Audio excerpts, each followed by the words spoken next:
یہ الگ بات جو آپ جس طرف اشارہ کر رہی ہیں کہ وہ عبادات تو نہیں انسان سر انجام دے سکتا، لیکن میں نے آپ کو ایک نقطہ نظر آپ کو بتایا کہ رمضان المبارک میں اگر کوئی یہ چاہتا ہے کہ مثال کے طور پر استعمال کر لے کہ معلوم نہیں کہ آگے کیا صورت ہو، کسی حوالے سے بھی، مثال کے طور پر انسان شادی شدہ ہے تو اس میں بچوں کی پیدائش کے معاملات ہوتے ہیں، دیگر معاملات یا ہو سکتا ہے پیچھے کافی روزے رہتے ہوں، پھر یعنی ایک انسان پر اوور برڈن انسان ہو جاتا ہے. تو اس صورت میں جو میں نے عرض کیا نا کہ انسان اپنے حالات اور ماحول کے مطابق جو چاہے پھر اس کا فیصلہ کر لے جس پر وہ کنوینسڈ ہے، کیونکہ یہ آج ہی کے دور کا مسئلہ ہے، یہ کوئی پرانا مسئلہ نہیں ہے، تو لہٰذا جو انسان جس پر مطمئن ہوتا ہے وہ اسی پر عمل کر لے. صحیح جی، آپ سوال کر سکتے ہیں، ابھی ٹائم ہے ہمارے پاس. اچھا، یہ اس سے متعلق نہیں ہے سوال، لیکن میرا سوال تھا کہ اگر پہلے یہ طے ہو چکا تھا کہ حضرت آدم علیہ السلام کو دنیا میں بھیجا جائے گا تو پھر انہیں پہلے جنت میں کیوں بھیجا گیا؟ انہیں سیدھا کہہ کے دنیا میں بھیج دیا جاتا. دیکھیے یہ اللہ سبحانہ و تعالیٰ کی حکمت ہے، اور اللہ سبحانہ و تعالیٰ کا ایک جسے آپ کہہ لیجئے کہ اس کا منصوبہ ہے اور اس کائنات کا نظام ہے. اس نے آدم کو بھیجنا تھا تو جنت در حقیقت انسان کے لیے ایک آپ کہہ لیجئے کہ اس کی اسی زندگی کا اور اس طرف لانے کا ایک آغاز تھا، جہاں پہ بہت باتیں ایسی ہیں کہ جو آدم کو سمجھا دی گئی اور ابن آدم کو بھی سمجھا دی گئی. جن میں سے ایک بات وہ جو شرم و حیا پر ہم نے بات کسی وقت کی تھی، وہ ہے انسانی تہذیب کا آغاز ہے، انسانی زندگی کا آغاز ہے. کچھ چیزیں بتا دی گئی کہ یہ انسان کی فطرت میں ہیں، انسان میں اللہ تعالیٰ نے اس چیز کا شعور رکھا ہے. اگر ان چیزوں کا خیال رکھا جائے گا آنے والی زندگی میں تو انسان دنیا میں امن اور سکون کی زندگی گزارے گا. اگر نہیں رکھا جائے گا تو پھر اس سے مسائل پیدا ہوں گے. پھر یہ بھی بتا دیا گیا کہ شیطان ابلیس جو ہے وہ انسان کے ساتھ ہے. اس کی کوشش یہی ہے کہ انسان کے پردوں کو اتار دے، انسان کو بے شرم کر دے. تو یہ اس کا اپنا پلان ہے. تو یہ سارا کچھ جو ہوا یہ حکمت کے تحت ہوا کہ انسان کو زمین پر اتارنا تھا، اور پھر زمین پر اتارنا بھی کوئی سزا کی بنیاد پر نہیں تھا. اس کی بنیاد اصل میں اللہ تعالیٰ نے انسان کو معاف کیا، اس کی توبہ قبول کی، پھر اس کے بعد اس کو آزمائش اور امتحان کے لیے اللہ تعالیٰ نے زمین پہ اتارا. صحیح. عمر صاحب یہ بتائیے گا کہ ہمارے ہاں عمرہ کرنے کا رواج بہت زیادہ ہے رمضان میں، تو کیا رمضان میں اگر عمرہ کیا جائے تو اس کا ثواب ڈبل ہوتا ہے؟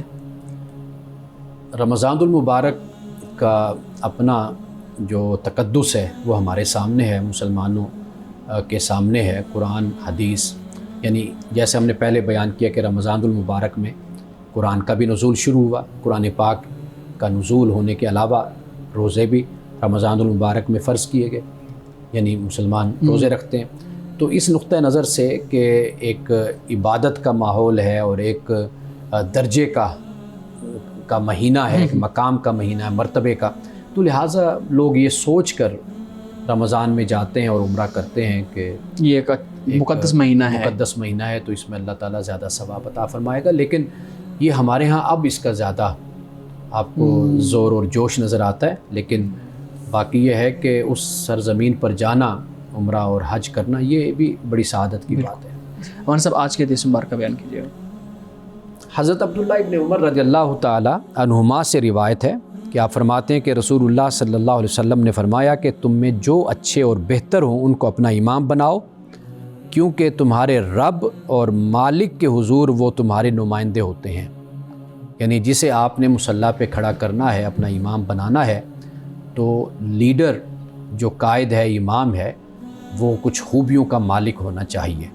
یعنی جیسے امام ہے تو علم ہے، اس کے اندر تقویٰ ہے، کردار ہے، اور پھر یہ ہے کہ کچھ عمر کا بڑا ہے. تو یہ کچھ چیزیں ایسی ہوتی ہیں کہ رسول اللہ صلی اللہ علیہ وسلم نے یہ فرمایا کہ بھئی ایسے شخص کو تم اپنا امام بنایا کرو.